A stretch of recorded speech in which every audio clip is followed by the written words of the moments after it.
आपको हमेशा इंस्पायर करती रहेगी वो है लर्निंग।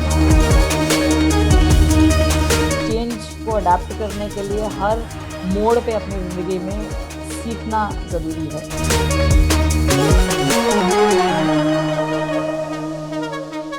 नमस्कार दोस्तों, मैं दीपक पांडे नवभारत सुपरवुमन कैंपेन में आपका स्वागत करता हूं। देश डिजिटल क्रांति में लगातार आगे बढ़ रहा है। इस डिजिटल युग में अपनी प्रोडक्ट्स या अपनी बातें टारगेट ऑडियंस तक कैसे पहुंचाएं, इस पर बात करने के लिए हमारे साथ पतंजलि की chief operating officer Anita Nair हैं। आइए जानते हैं उनकी कहानी उन्हीं की जुबानी। अनीता जी, नवभारत के सुपरवुमन कैंपेन में आपका बहुत बहुत स्वागत है। थैंक यू दीपक जी। 20 साल का समय बीत गया है। मुझे लगता है कि 20 साल तक आप इस मीडिया इंडस्ट्री में रही हैं। तो दीपक 2002 30 साल प्लस हो गए हैं दीपक। 30 साल प्लस। तो जिस हिसाब से अपडेट थी ma'am, it was 2002। So 3 decade हम कह सकते हैं। सो जी जी जी। 3 डिकेड आपको मीडिया इंडस्ट्री में अभी भी आपकी जर्नी जारी है। तो कैसा रहा सफर और किस तरह से शुरुआत हुई इस मीडिया इंडस्ट्री में आपके आने का? देखिए, सफर बहुत अच्छा रहा और जो शुरुआत हुई मीडिया इंडस्ट्री में वो एक एक्सीडेंट था, क्योंकि मेरी जो बेसिक बैकग्राउंड है वो मैं माइक्रोबायोलॉजी ऑनर्स किया हुआ है और मैं पैथोलॉजिस्ट हूँ बाय एकेडमिक्स। और उसके बाद मैंने एडवर्टाइजिंग, मार्केटिंग, बिजनेस मैनेजमेंट और एडवांस्ड मैनेजमेंट कोर्सेज करे हुए हैं। लेकिन मतलब मेरी जो जर्नी रही है एडवर्टाइजिंग और मार्केटिंग में, बस एक बारी मैं ट्रेनिंग के लिए गई इंटरपब में। इंटर पब्लिसिटी प्राइवेट लिमिटेड, उन दिनों अर्ली 80s की बात है, तो वहाँ पर ट्रेनिंग ली मैंने एडवर्टाइजिंग और मार्केटिंग की, क्योंकि मैं एक कोर्स कर रही थी तो मुझे लगा कि हैंड्स ऑन ट्रेनिंग बेटर रहेगी। वहाँ गई और उसके चलते ही एक इंटरेस्ट बन गया मीडिया में, और फिर मेडिसिन और साइंस को छोड़ करके इसी डायरेक्शन में चले गए, क्योंकि हमारे चलते या तो इंजीनियरिंग या फिर मेडिकल के ही प्रोफेशंस होते थे। आजकल जैसे नहीं है कि जो आपका पैशन है आप उसको फॉलो कीजिए और आपके लिए बहुत सारी ऑप्शंस अवेलेबल हैं। तो उस समय ये लगता था कि आपका बेटा या बेटी इंजीनियर है, डॉक्टर नहीं है तो बेकार है। तो वो उसके चलते फिर जब एडवर्टाइजिंग में मैंने एंट्री ली 80s में, तो बहुत कम वुमेन एडवर्टाइजिंग में होती थी। तो बस वहां से शुरू हुआ और फिर मुझे पता ही नहीं चला कब 3 डिकेड्स बीत गए। और जर्नी बहुत अच्छी रही, क्योंकि हर एक स्टेप पे मैंने सिर्फ सीखना ही सीखा कि लर्निंग जो होती है वो बहुत इंपॉर्टेंट है, और अपने आप को समय के अनुसार अगर आप अपने में परिवर्तन लाते रहें और समय के साथ चलते रहें तो I think there is no stopping you. वाकई, जैसा कि आपने कहा कि 30 साल पहले महिलाएं उतनी एडवर्टाइजमेंट में नहीं एक्टिव हुआ करती, तो वाकई उस समय नेट का भी जमाना उतना एक्टिव नहीं था। आज तो फिर भी डिजिटल का दौर आ गया है। जैसा कि मैंने शुरुआत में कहा, आज तो अलग अलग मीडियम्स हो गए हैं अपनी बात रखने का। तो उस दौरान किन चुनौतियों, किन बैरियर्स को आप फेस करके आप उस इंडस्ट्री में लड़ रही थी? क्योंकि इस इंडस्ट्री में पहुंचना, इस मुकाम तक पहुंचना, ये बड़ी बात है। तो किन चुनौतियों का सामना किया आपने इन तीन देखिए, सालों में? चुनौतियां तो जो कोई भी वुमेन प्रोफेशनल फेस करती है, मैंने वही चुनौतियों का सामना किया है। तो मेरे लिए कोई कुछ अलग नहीं रही हैं चुनौतियां। आई एम श्योर कि जितने भी मेरी तरह की वुमेन हैं जो कि प्रोफेशनल लाइफ में कहीं ना कहीं काम कर रही हैं, तो उनको तरह तरह की चुनौतियों का सामना करना पड़ता है। लेकिन एडवर्टाइजिंग में कुछ ज्यादा चुनौतियां थी उस समय, क्योंकि बहुत कम गिनती की शायद 3 या 4 मैं वुमेन सोच सकती हूँ जो कि उस समय एडवर्टाइजिंग में थी। और एक टैबू सा था, क्योंकि सब लोग सोचते थे कि एडवर्टाइजिंग मतलब मॉडलिंग है। एडवर्टाइजिंग को मॉडलिंग से अलग नहीं देखा जाता था, और मॉडलिंग में ये होता था कि अरे आप मॉडल बने हैं, आप ग्लैमरस हैं और आप ऐसे ग्लैमरस वर्ल्ड में जा रही हैं। तो अगर मैं ये कहूंगी कि उसको बहुत ज्यादा रिस्पेक्ट से नहीं देखा जाता था तो शायद गलत नहीं कहूंगी। लेकिन उसमें चुनौतियां ये थी कि आप जहां भी जाते थे आपको मेल प्रोफेशनल्स का सामना करना पड़ता था। तो एक चीज मैंने अपने दिमाग में शुरू से ही सोच रखी थी, और मेरे पेरेंट्स ने भी मुझे यही समझाया था कि अगर आप या तो आप उतरो मत फील्ड में, अगर आप उतर रहे हो तो अपने आप को एक प्रोफेशनल समझ के उतरो। तो मैंने शुरू से ही ये सोचा है कि मुझे अगर काम करना है तो मैं दूसरे प्रोफेशनल्स के साथ काम करूंगी, मैं किसी मेल या फीमेल के साथ काम नहीं करूंगी। तो आई थिंक मेरी उस सोच ने मुझे काफी हद तक हिम्मत दी, प्रेरणा दी कि भाई अगर मैं जा रही हूँ इस फील्ड में और मेरे साथ में कोई और मेरे मेल सबॉर्डिनेट या मेल मेंबर हैं या पार्टनर हैं जो कि मेरे साथ काम कर रहे हैं, तो मुझे ये नहीं सोचना चाहिए कि मैं वुमेन हूँ और वो मेल हैं, और यही सोचना चाहिए कि मैं एक प्रोफेशनल हूँ, वो भी एक प्रोफेशनल हैं। तो आई वाकई थिंक वो एक जो मैं अपने दिमाग में लेके चली, उससे मुझे बहुत फायदा हुआ, क्योंकि वो सब चुनौतियां सोचने में कि अरे मैं जा रही हूँ यहाँ तो कोई वुमेन नहीं है तो कैसे। मुझे याद है एक बड़ा इंटरेस्टिंग किस्सा मैं आपको बताऊंगी कि एक लीडिंग न्यूज़पेपर में उस समय मैंने जूनियर मीडिया ऑपरेशंस एग्जीक्यूटिव के बतौर काम शुरू किया था, और एक बहुत लीडिंग न्यूज़पेपर में मैं एड लगवाने के लिए गई थी। तो रिलीज ऑर्डर और मटेरियल लेके गई थी एड लगवाने के लिए, और आप मानेंगे नहीं, जैसे ही मैंने वहां एंटर किया, उस न्यूज़पेपर की एक आई थिंक पॉलिसी थी कि वो कोई भी वुमेन एम्प्लॉइज वहां पे नहीं थे। और जैसे ही मैंने एंटर किया तो सब लोगों ने अपना पेन टेबल पे रख के और सब ऐसे करके मुझे देखने लगे कि ये मतलब कौन आ गई हैं जो कि इस न्यूज़पेपर के ऑफिस में एंटर किया। और मुझे पता है कि एडवर्टाइजिंग डिपार्टमेंट उस लंबे से ऑफिस में सबसे लास्ट में हुआ करता था। तो टक टक टक टक करते हुए मैं एडवर्टाइजिंग डिपार्टमेंट के एंड तक पहुंच गई। लेकिन मतलब उन सब चीजों ने उससे मुझे आई थिंक प्रेरणा ही मिली, मुझे डिजेक्शन नहीं हुआ कि सब लोग मुझे देख रहे थे, या मुझे कुछ ऐसा अजीब सा नहीं महसूस हुआ। तो ऐसी तरह की काफी सिचुएशंस और इंस्टेंसेस रहे हैं जिंदगी में, लेकिन मैंने हर एक चीज को एक लर्निंग देखा है, कोई नेगेटिव या पॉजिटिव करके नहीं देखा है। तो शायद उसने मेरी हेल्प करी है बहुत आगे बढ़ने में। शायद आज यही कारण इस मुकाम पर है। इस मुकाम तक पहुंचने पहुंच आप जिस मुकाम पर इस वक्त हैं, जिम्मेदारियां बहुत हैं। इस जिम्मेदारियों के बीच में अपने पर्सनल और प्रोफेशनल लाइफ को कैसे मैनेज करती हैं? दीपक जी बहुत टफ है, बहुत टफ है, क्योंकि फॉर वुमेन डबल जॉब होती है, मल्टीटास्किंग करनी होती है। शायद भगवान ने हम लोगों को थोड़ा सा स्ट्रोंगर बनाया है, और इसलिए हम लोगों को बायोलॉजिकली मल्टीटास्किंग की भी आदत रही है। तो मैं ये नहीं कहूँगी आसान रहा, मुश्किल था, क्योंकि घर भी मैनेज करना, इन लॉज भी थे, बच्चे भी हुए, तो उनके चलते बस एक ये सोच थी मेरे दिमाग में कि मुझे प्रोफेशनली आगे बढ़ना है और मुझे अपनी फैमिली का ध्यान रखना है।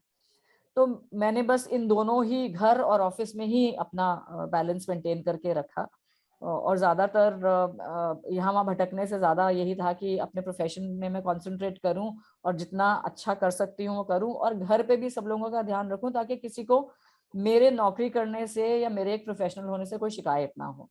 तो जी। मुझे अच्छा लगता है, क्योंकि मुझे ऐसा लगता है कि मैंने अच्छी तरह मैनेज किया। और देखिए इसमें वो अवार्ड्स वाली बात नहीं है कि I will like to thank God and thank my parents and all that, लेकिन अगर आपकी फैमिली की सपोर्ट ना हो तो ये आगे बढ़ना थोड़ा प्रोफेशनली वुमेन के लिए मुश्किल हो जाता है। तो उसके चलते मेरे पेरेंट्स की और मेरी फैमिली की मेरे पे बहुत सपोर्ट रही है, और उन्होंने हमेशा मेरा साथ ही दिया है और मुझे हमेशा इंस्पायर किया है और मोटिवेट किया है आगे बढ़ने के लिए।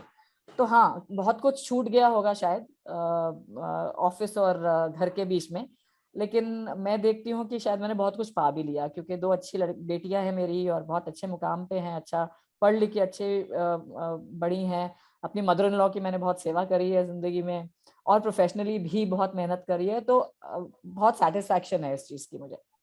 वाकई बात तो सच है, और फैमिली सपोर्ट होना बहुत जरूरी है, क्योंकि हर जंग के लिए मुझे लगता है फैमिली सपोर्ट है तो हर लड़ाई लड़ी जा सकती है। जी।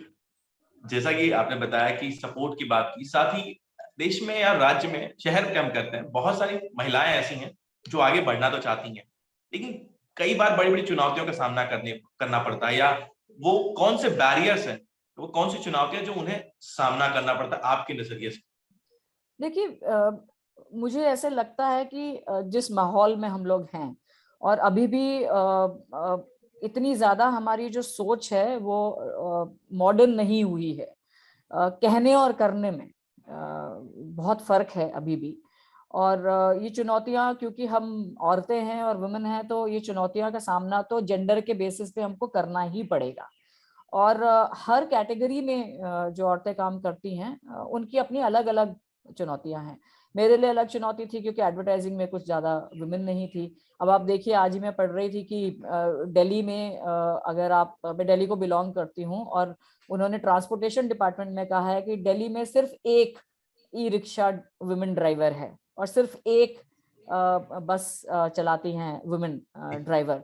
और इस ट्रांसपोर्ट के इसमें बहुत ज़्यादा आगे जो बढ़ रही हैं औरतें, उनमें मतलब एक इन सो मेनी ड्राइवर्स तो बहुत ही कम है। वैसे ये तो बहुत ही खैर एक और भी ज्यादा चुनौती वाला जिसे कहते हैं प्रोफेशन है। लेकिन हर जगह जहां आप देखें, आई थिंक अपनी अपनी कैटेगरी में डिफरेंट डिफरेंट तरह की चुनौतियां होती हैं। ट्रैवल करना पड़ता है बहुत, अपनी फैमिली को छोड़ के, अपने बच्चों को छोड़ के अगर आप ट्रैवल करना है तो उसमें मुश्किल है। आपके कोई ऑफेंस नहीं ले रही हूँ मैं, लेकिन ये कह रही हूँ कि आपके जितने भी कलीग्स हैं उनमें ऑब्वियसली मेल कलीग्स की जो गिनती है वो आपसे बहुत ज्यादा है। और फिर ये भी बहुत बार ऐसा होता है कि देखा जाता है कि अरे आप नहीं कर पाएंगी। तो ये एक चीज हर एक कैटेगरी में कॉमन है, चाहे वो ड्राइविंग में है, चाहे वो एडवर्टाइजिंग में है, चाहे वो एजुकेशन में है, चाहे वो किसी भी इंडस्ट्री में, ऑटोमोबाइल इंडस्ट्री में है। सब जगह बस यही होता है कि जैसे ही आपको देखा जाता है और कहा जाता है ये आप नहीं कर पाएंगे। तो आई थिंक मुझे लगता है कि सबसे बड़ी चुनौती ये है हम लोगों के लिए जब लोग ये सोचते हैं कि आप नहीं कर पाएंगे। मेरे हिसाब से हम लोगों को इस चुनौती का सामना सबसे पहले करना है, इससे पहले कि हम किसी और चुनौती को अपनी मतलब जिस भी कैटेगरी में या प्रोफेशन में हमें उसको हैंडल करें। Okay. महिलाओं के लिए शिक्षा कितनी जरूरी है आपके नजरिए में? बहुत ज्यादा जरूरी। आई थिंक मैं बहुत ग्रेटफुल हूँ अपने पेरेंट्स की कि उन्होंने कभी भी मुझे पढ़ने लिखने में और जो भी मैंने परस्यू करा है उसमें कभी मुझे किसी तरह की अड़चन या किसी तरह का क्वेश्चन नहीं किया है। और आगे मेरी जैसे मैं कह रही थी कि मेरी 2 बेटियां हैं और मैंने सबसे पहले उनसे ये कहा है कि मुझे आप जितना पढ़ना चाहो आप पढ़ो और फाइनेंशियली इंडिपेंडेंट बनो, और उसके बाद आपके जो मन में आता है जो परस्यू करना है आप करो। तो मेरे हिसाब से देखिए एजुकेशन का अपना एक रोल है लाइफ में, वो आपके पर्सपेक्टिव बहुत ब्रॉडन करती हैं और आपको हर तरह का की चीजें समझ में आती हैं। आप कभी सोच ही नहीं सकते थे कि फाइनेंस की दुनिया में इतनी वुमेन टॉप प्रोफेशनल्स होंगी, क्योंकि हमेशा से सोचा गया था सीए तो आप नहीं कर पाएंगी वाला हिसाब है। लेकिन आज देखिए बैंकिंग के क्षेत्र में आप देखते हैं कि कितनी वुमेन लीडर्स हैं एकदम टॉप पे। तो मेरे हिसाब से आई थिंक अगर आप पढ़ने लिखने में, मतलब वो कहते हैं ना नॉलेज में you have nothing to lose, you only gain. तो जितनी आप नॉलेज गेन कर सकें और जितना आप आगे हर समय हर स्टेप पे अपनी लाइफ में सीख सके तो वो नुकसान नहीं देती। मेरे हिसाब से आई थिंक एजुकेशन बहुत बहुत बहुत ज्यादा इम्पोर्टेंट है। और इसीलिए शायद देश में भी और सब जगह, मतलब इंडिया में भी आप देखिए मोदी गवर्नमेंट ने भी बेटी बेटी बचाओ बेटी पढ़ाओ वो सारे आपके स्लोगन्स चल रहे हैं। और मेरे ख्याल से हर जगह पर बेटियों को पढ़ाने के लिए काफी स्कीम्स भी चल रही हैं। तो उसके चलते आई थिंक एजुकेशन तो आपकी लाइफ में बहुत मैटर करती है। नहीं वाकई। तो अनीता नैयर आज तो चीफ ऑपरेटिंग ऑफिसर हैं पतंजलि में, लेकिन आगे क्या बनना चाहती हैं और क्या वो मुकाम है जहां तक वो पहुंचना चाहती हैं? कौन सा सपना जो अधूरा रह गया अभी तक? दीपक, कोई ऐसा खास सपना ऑनेस्टली मैंने देखा नहीं था। शुरू से सिखाया गया था कि जो भी करो वो अच्छे से करो और अपनी सेटिस्फैक्शन के हिसाब से करो। तो मुझे यही लगता था कि मैं जो भी करूँ उसमें मैं अपना पूरा पूरा वो दूं, ताकि मुझे ये ना लगे कि मैंने इसमें कोई कमी रहेगी मेरे इस काम को करने में।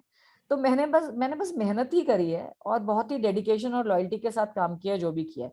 और जहाँ जिस मुकाम पे मैं हूँ आई थिंक वो एक ऑटोमेटिकली ही मेरे पास आया। मैंने कभी ऐसे बड़े बड़े सपने नहीं सोचे थे कि मैं इंदिरा नूई बनूंगी या कोई किरण शॉ बनूंगी या कोई इस तरह से किसी भी, मतलब कोई किसी भी बड़ी हस्ती जो आज की डेट में वुमेन प्रोफेशनल्स हैं वो बनूंगी। लेकिन हाँ मुझे लगता है कि सक्सेस का कोई शॉर्ट कट तो होता नहीं है, तो आपको मेहनत तो करनी ही पड़ती है।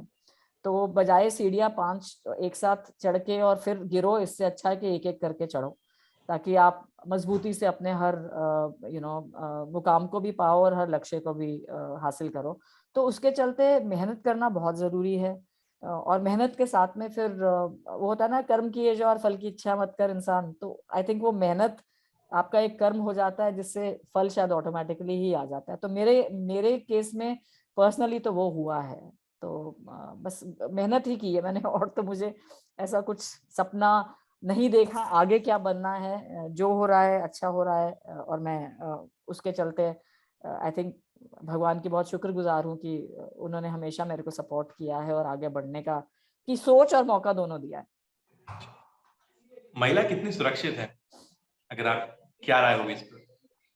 देखिए ये एक बहुत टची टॉपिक है क्योंकि कहीं जगह महिलाएं बहुत सुरक्षित है, कहीं जगह महिलाएं सुरक्षित नहीं है। और आई थिंक जब आप गांव में या टियर 2 टियर 3 सिटीज में जाते हैं तो वहाँ सुरक्षा और भी ज्यादा इशू है। तो ओवरऑल मैं ये नहीं कहूंगी कि महिलाएं सुरक्षित हैं, क्योंकि जब मैं मेरी स्कूलिंग और कॉलेज दोनों मुंबई में हुई थी और मैं हॉस्टल में रहती थी और वहाँ पे कई बार हम लोग लेट पास लेकर के मूवी देखने जाते थे रात नाइट शिफ्ट, और हम जब 12 बजे अपने बस से उतरते थे और कैंपस में जाते थे जिससे हमारा हॉस्टल कैंपस में चलने के लिए 10 मिनट की दूरी पे था, कभी किसी तरह की असुरक्षा का हमें सामना नहीं करना पड़ा। तो मैं ये नहीं कहूंगी कि सुरक्षित हैं औरतें, सुरक्षित नहीं हैं, और उस सुरक्षा के आई थिंक दायरे में बहुत बहुत बहुत काम करना अभी बाकी है। तो अब ये तो आगे देखना है गवर्नमेंट ने या जो भी सोसाइटी चलाते हैं उन लोगों को कि वुमेन को कैसे सुरक्षित रखा जाए। बट हाँ, इसमें काम करना बहुत जरूरी है। कि मैं बता रही थी कि डीटीसी बस में चढ़ने में मुझे बहुत डर लगता था, क्योंकि बहुत कुछ सुना हुआ था कि इस सिटी में क्या होता है क्या नहीं होता है। हालांकि जैसे मैंने कहा कि मैं पली बड़ी दिल्ली में थी लेकिन एजुकेशन सारी मुंबई में करी थी। तो मेरे हिसाब से देखिए, हर स्टेट का कल्चर अलग है, हर स्टेट के लोग अलग हैं, हर स्टेट का के लोगों की सोच अलग है। और ये सब जो डिपेंड करता है वो हर स्टेट को आगे बढ़ाने में, उनको मॉडर्न बनाने में, उनकी सोच बदलने में। और सोच बदलना आसान नहीं है, सोच बदलना बहुत मुश्किल है। तो उसके चलते जब तक हम ओवरऑल लेवल पे अपनी सोच नहीं बदलेंगे तब तक ये महिलाओं की असुरक्षा का जो प्रश्न है वो हमेशा से रहेगा ही। मुझे नहीं लगता है कि पूरे विश्व में ही सब महिलाएं सुरक्षित हैं। आई एम श्योर कि और कंट्रीज में भी ये प्रॉब्लम है, लेकिन शायद भारतवर्ष में कुछ ज्यादा है क्योंकि हमारी जो इकोनॉमी है वो मिक्स्ड है, हमारे जो कल्चर्स हैं वो मिक्स्ड है, और हमारी जो मॉडर्नाइजेशन है वो बहुत मिक्स्ड है हर स्टेट को लेकर के। तो ओके, सुरक्षा एक इशू तो है। ओके। ये प्रेरणा कहाँ से आती है, क्योंकि 30 साल का करियर रहा आपका, और जिस मैंने कहा जिम्मेदारियां निभा रही हैं, और दोनों चीजें, घर और प्रोफेशन दोनों को मैनेज करने की, ये दोनों की जो इंस्पिरेशन कहाँ से आती है? इंस्पिरेशन हर जगह से आती है दीपक जी। आपको आई थिंक जब आप देखते हैं कि इवन एक मधुमक्खी जब हनी लेती है अपने फूलों से और जाकर के वो हनी बनाती है अपनी कोम्ब में, चाहे वो है, चाहे आप एक चींटी ले लीजिए जो कि एक शायद चीनी का दाना एक जगह से लेकर के एक लाइन से किसी दूसरी जगह पर जाकर उसको रखती हैं, या आप कोई बर्ड ले लीजिए जो अपना नेस्ट बनाता है और कितनी कितनी मेहनत से वो एक एक ट्विग ला करके, एक एक टहनी ला जी। करके अपना नेस्ट बनाते हैं। तो देखिए, इंस्पिरेशन तो हमारे आसपास और हमारे बीच में सब जगह है। अब ये आप पे निर्भर करता है कि आप किस चीज से इंस्पायर होकर के आगे बढ़ते हैं। तो जैसे मैंने पहले कहा कि मुझे ये लगता है कि जो भी मैं करूं उसको अच्छे से निभाऊं और मैं अपनी सेटिस्फेक्शन से निभाऊं, ताकि कल कल के इसमें कोई ऐसा ना कहे कि आपने ये काम किया और आपने बहुत ही बेकार काम किया है। तो अगर जी। मुझे लगता है कि मैं कोई काम करने लायक नहीं हूँ या वो मेरे उसमें नहीं है, दायरे में नहीं आता है, तो मैं ज्यादातर वो काम उठाती नहीं हूँ, क्योंकि गलत काम करने से अच्छा है कि वो काम ना ही करो। तो मुझे ये लगता है कि बस जो कीजिए अपनी मेहनत से, अपनी लगन से, अपने पैशन से कीजिए, तो फिर हर एक चीज आपको जो आपके आसपास है वो इंस्पायर करती है। अनिता जी, सुपरमैन कैंपेन के जरिए नवभारत के दर्शकों को क्या संदेश देना चाहेंगे आप? देखिए, मैं तो खैर कौन होती हूँ संदेश देने के लिए, लेकिन मुझे ये लगता है कि जो मैं हमेशा से हर मेरी इंटरव्यू में ये कहती आई हूँ कि there is no shortcut to success and there is no stop to learning. कि आप मेहनत करेंगे तो आपको कभी ना कभी, किसी ना किसी समय उसका फल जरूर मिलेगा और आप सेटिस्फाइड रहेंगे। और जो चीज आपको हमेशा इंस्पायर करती रहेगी वो है लर्निंग। कि हर जब मैंने अपने करियर शुरू किया था तो हम टाइपराइटर की दुनिया में थे, आज की डेट में लैपटॉप से आपसे बात कर रही हूँ और इंटरनेट और डिजिटल की एज में हूँ, जैसे आपने पहले भी करा। तो वो चेंज, एक दूरदर्शन एक न्यूज़पेपर होता था, सॉरी एक चैनल होता था, उससे आज जो ओटीटी के प्लेटफॉर्म्स हैं, तो आप देखिए कितनी चेंजेस आ गई हैं। तो आई थिंक हमको अपने आप को चेंज को अडेप्ट करने के लिए हर मोड़ पे अपनी जिंदगी में सीखना जरूरी है। तो अगर वो लर्निंग रहेगी और हम मेहनत करेंगे, तो मेरे हिसाब से कोई भी ऐसा लक्ष्य नहीं है जिसे हम जिस तक हम नहीं पहुंच पाएंगे। बहुत बहुत शुक्रिया हमारे साथ इस सुपर वन कैंपेन से जुड़ने के लिए, और हमारे नवभारत परिवार की ओर से ढेर सारी शुभकामनाएं आपको। Thank you Deepak ji, thank you so much for the opportunity.